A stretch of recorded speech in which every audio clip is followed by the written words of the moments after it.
When it comes to discussing the realities of parenting, you can expect some sensitive material and occasional profanity. Listener discretion is advised.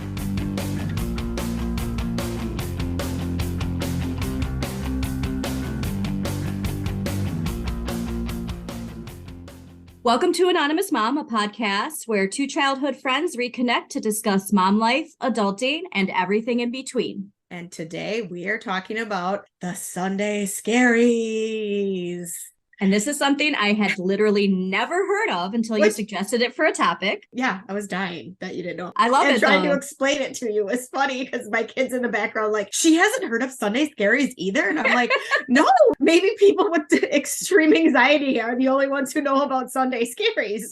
Well, you're not. And we're going to good. talk. I'm so glad you picked this because the connection it has to what we already know. It's just what the kids are calling it these days. Right. But yes. Oh my gosh. Okay. So funny. I want to quickly say this. My kids obviously are 14 and 11 and a half. Mm-hmm. So they have all these weird verbiage for whatever. And I hear them say things. I'm like, what the fuck does that mean? You know? Yeah. So we're out to dinner the other night and my daughter's like, oh God, she's a total homie hopper. Just listen, I am not. So me and my husband, I look at each other. I'm like, what are you talking about? Who are you talking about? And she goes, oh, then she said who she was talking about. And I was like, what does that even mean? They are too young, homie hopping. Oh, but is their homie their friend? Yeah. Okay. So what it is a girl dates a guy, breaks up with him, and then dates his friend. So this apparently is just like. Oh, no. So it is what I thought it was. Yes. Okay. I was thinking it was something more innocent where it's like a friend who joins a different friend group. No. Of course not. I mean, and let's be for real. Kids at around like the age we were discussing, so in between that 11 and 14 age, they're not dating. They're like saying they're dating. They're saying they're dating. Maybe they like snap pictures at it, but they're not really like doing anything like kissing or anything like that. They're just saying they're boyfriend and girlfriend. So I went to work and I was like, okay, who has heard of this? And then my coworker went back home and she asked her son, do you know what a homie hopper is? And he's like, yeah, mom. So like this everybody's hopping homies. Yeah. So I am just going to now try to pay attention, and maybe every podcast I can come with a new slang. Oh, dude, yes, like, I love it. Surprise everybody. Give me anxiety for what I have to look forward to in about 6 years. Yep. Anyways, the Sunday Scaries. Okay, Sunday Scaries. Let's get back on track here. Welcome to our life. For people like me who are in the same boat and have no idea what this is, I found an article on NBC.com written by Emily Pandice, and they write, quote, the term Sunday Scaries, although not scientific, describes a common feeling of anxiety that builds up over a course of Sunday afternoon and evening. According to a survey conducted by the job site Monster, up to 76% of Americans self-reported having, quote, really bad Sunday night anxiety, compared to just 47% of the people around the world, end quote. So where did this term come from? Since it seemed new to me. Yep. According to a website called The Hustle, the term first popped onto the scene in 2009 via an Urban Dictionary entry describing a hangover. So while being hungover on a Sunday is certainly terrifying, the Sunday Scaries is now used to describe a broader type of dread that precedes the work week, end quote. So all this started with the feeling of a hangover and just not wanting to get back to responsibilities. It's morphed into more. And when you think about it too, you go back to the events that happened in the early to mid 2000s. Right. Society's anxiety increased. Right. So no surprise there. I want to point out that book I told you I was reading, The Myth of Normal. Yep. Because they get into this a lot, that our society has normalized things that aren't normal. Right. So although, yes, I mean, our anxiety is valid and medication is there for a reason. But what I want to point out is that so much of the stuff that makes us anxious is because it's not okay. But we're conditioned to say that it's okay. Right. And to just push through it. And we're not meant to. And so I highly recommend this book. I just started it, maybe a quarter of the way in, but it connects trauma with illness and anxiety and ADHD. It's really, really good. When you had told me about that book, I started Scattered, and it's about ADHD And since that is something that I have, I was like, okay, I'll like anything to help. And I listened to just the sample of it and on Audible, and it was very good. So when I have my next free credit that comes around, I will be buying that and listening to that. I love reading and hearing things about how the brain and the mind works, because it's just so crazy how like you can change the way that you think. It's just a lot of fucking work. All this stuff was here the whole time. It's just that science is evolving. But at the core of it, it's more people are getting diagnosed with anxiety and ADHD because our society is not set up for us to function any other way. Right. Yes. This social media multitasking, you know, you're supposed to be checking your phone and working and listening to something and then going and making a list of all that's like, we're not meant to function like that, but we are, because it's become our new normal. We just it's just go part with of it because that's what we're told. And so I would love to get into ADHD down the road too, because I think it's a topic that we really should look into. It is. But what I was going to say with this book is with anxiety, and this is not, you know, shaming anybody who's on medication, because yes, it's there for a reason, but it's concerning to me because I feel that anxiety is an instinct of ours, that something's not okay.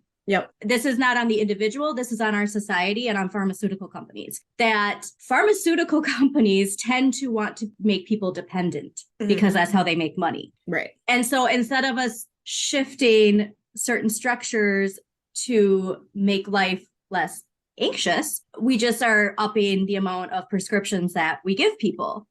People who have anxiety, me included, it's there as an instinct when you, especially the more you connect to yourself, you do know that something's not right, but other people are telling you this is just how it is, you know, and then it's what we were talking about, the whole, it is what it is. Terminology and how that can be so toxic. You can look at things from two different sides. And so it can be beneficial to say it is what it is for certain things. But then other times when people are saying it is what it is, when it's simply not okay. Right. It's excusing the bad behavior. And then coming from someone who is on medication for ADHD and anxiety, I will tell you that I feel like a lot of the times when someone goes to the doctor and says, you know, I'm having anxiety, it is the first instinct to, okay, try, you know, get on medication. However, from myself, I have been on so many different types of anxiety and depression medication because throughout my whole, I mean, I've had anxiety since I was very little. I thought my parents, every time they left the house, they were going to die. I blame Disney for that, by the way. Yeah, exactly. Well, Five-O the Mouse, like I told you, remember? Every single Disney movie, the mom or the dad dies in the beginning. Why would you not think that they're going to die with it? I had the same fear, and I still do. Like when my mom doesn't message me quick enough, I'm like, oh my God, what happened? Oh my God, she's dead. Yes. And I just remember always having that. And I've been on and off a lot of times to try and do the things that work that I know I can do. However, the best way my doctor described it as, and she's not a huge take a pill sort of, but she's very much like, try these other things and then we'll work towards this. Where she's had said, think of it as you are fertilizing your brain to help it grow, because your body doesn't create the nutrients that the ground needs for this to grow. So you are just doing that. She's That's great. Like, that's a great analogy. It was such a great analogy, and it really helped me. And I know it's hereditary. I know I have these things and I am okay with it, but I will say I've done numerous times get off of it and try to do other things to see, okay, am I just immediately popping a pill to feel better, or am I actually dealing with this in the correct way? I'm stepping down from my soapbox. Well, the reason too that I want to look into it more is because I finished Hulu's Dope Sick miniseries. The fact that what was in Oxycontin was literally rewiring people's brain. I have serious concerns with, because there's so much anxiety and ADHD medication out there. That was the top of the top. They knew that this was doing that. How do we know that the stuff getting prescribed for ADHD and anxiety isn't doing the same thing? It was my first connection and then reading this book and hearing about how much this stuff is being molded intentionally. We have a lot to be anxious about. There's not something wrong with you because you have this anxiety. This anxiety is there for a reason. And that's just something I want to say is I think a lot of people who take anxiety medication, like, God, why am I so anxious? Like, because it's kind of fucked up right now. Right, Like there's a right. reason you're anxious. Right. Being anxious also too can help in certain way. Cause like you said, it is your body going, well, Something's not right. Something's not right. But it's if you can't ever get past away from the anxiousness, and then the anxiousness, because I know that when my anxiety is extremely bad, I can go and it turns into depression. Yeah. So that's where I feel like once you can't turn it off. Yes. And I always say I got back on because I just wanted to feel normal. Like I wanted to actually not feel like anxiety was driving my body around. And that's just how it was. It's so much where I think you have to have a good relationship with your doctor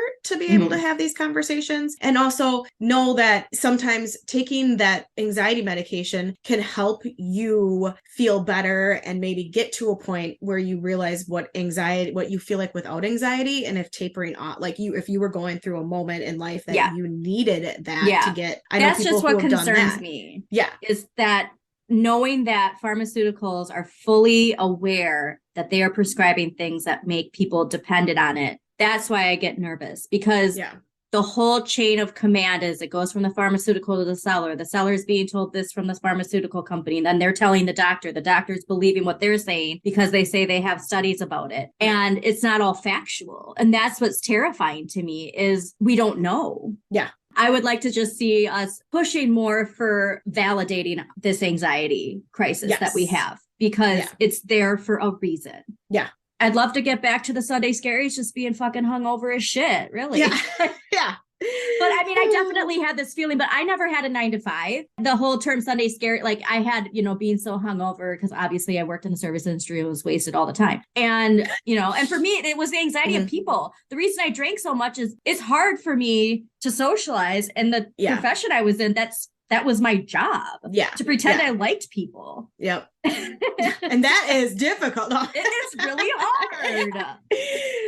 But I always say when it comes to the Sunday Scary sort of a thing, it's that back to reality. Sunday comes around, it's like, okay, now all of a sudden I have got to do this. This is happening. The kids are going back to school. I'm gonna have to get up with the kids and like I think it's piling all of this stuff on that makes you anxious. You got to step away from kind of some responsibilities. We also have to put into context, since the early 2000s, that anxiety too also can be the fact that we can't feel safe where we work. Our kids can't feel safe at school. And we can say and do everything we can to say it's fine when it's not. And all we're doing is building anxiety for ourselves and for our kids. So it's not just parents. This stuff's happening at grocery stores. It's happening everywhere, at post office. I mean, there was a time and a place where these type of incidents could at least seem isolated. And now they're just, quote, normalized.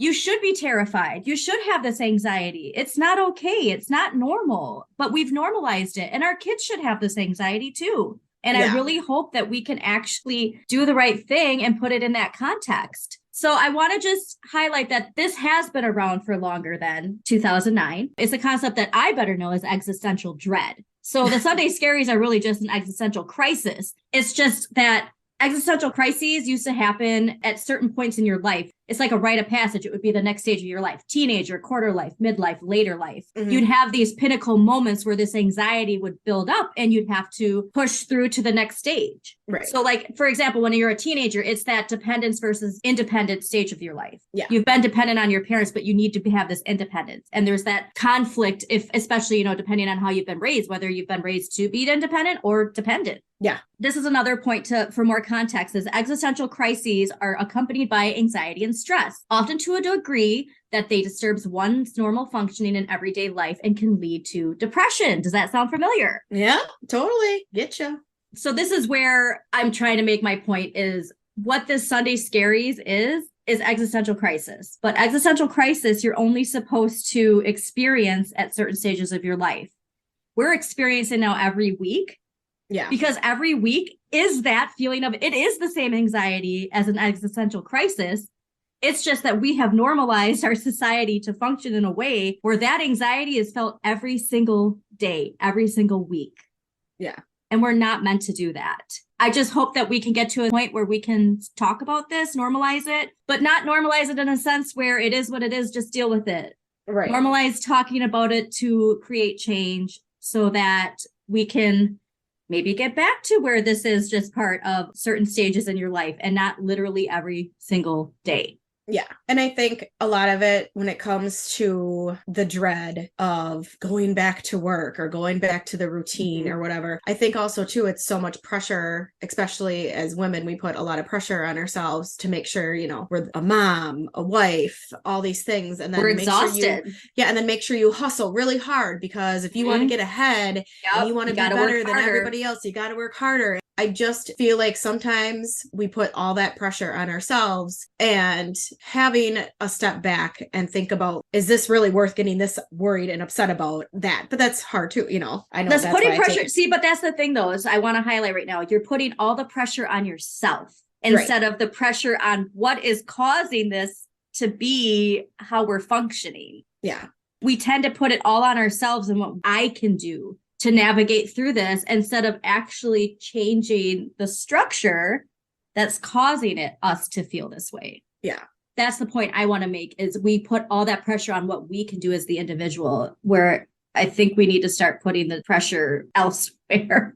Yeah. Because we're not meant to function that way. And we are trying hard. And if you don't allow people who are doing their best and working hard to make a good life for their family and their community, it's going to crash. It's going to crumble. Yeah. It's not meant to function like that. So that's what's really unfortunate. But anywho, Sunday Scaries, please comment. Let us know if you've heard of it before, what your experiences is, what if you have routines. So that's another thing. I just even saw, obviously, social media is always listening. And also social media is a big cause of this anxiety. So let's continue to put down our phones. But someone did mention about even just simple routines of 20 minutes of yoga and how much of a difference that makes in their anxiety. And it's so hard to get over that hump of like, I don't have time for this, or even just sitting with your own thoughts, like with boredom, you know, those little things do make a difference. And we have to work with what we have, but balance that with actually finding ways to change society to help us function better too. I recommend The Myth of Normal. Please read it. It's eye-opening. And there's a lot of studies too, because the mind and the body are connected, and we need to start seeing that more for what it is. And that, all of these feelings you're feeling affect how your body feels too. And I was going to say, that's why my Sunday routine is to take a bath. Like I've said numerous times, Sunday night is my tub time. And that is something that I know that has helped me, because I need to get in that deep relaxation sense of it's all going to be fine, instead of running everything through my head of the things that I have to do this week and get done. Did you know too, it reduces your risk of, I think, a stroke and a heart attack by 25 to 30%. Taking a bath?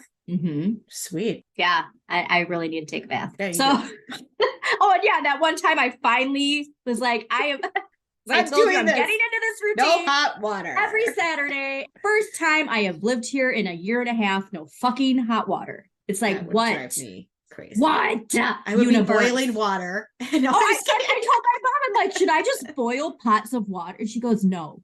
She's like, that's going to take too long. And no, I'm like, she's like, you're just meant to switch gears and do something else. I'm like, well, for fuck's sake, I hadn't showered that day either. It was just, but anyways, tune in next week as we talk about resilience, because that is an important part to getting over the Sunday Scaries, is your level of resilience. And I am looking forward to that. So we will talk to you guys next week. Peace out. Thanks for tuning in to Anonymous Mom. Have a question you want answered or a topic you'd love for us to discuss? Email us at anonymousmompod@gmail.com. Or if you want to remain anonymous, join our Facebook group, Anonymous Mom, where you can post your topic or question anonymously. Thanks for listening.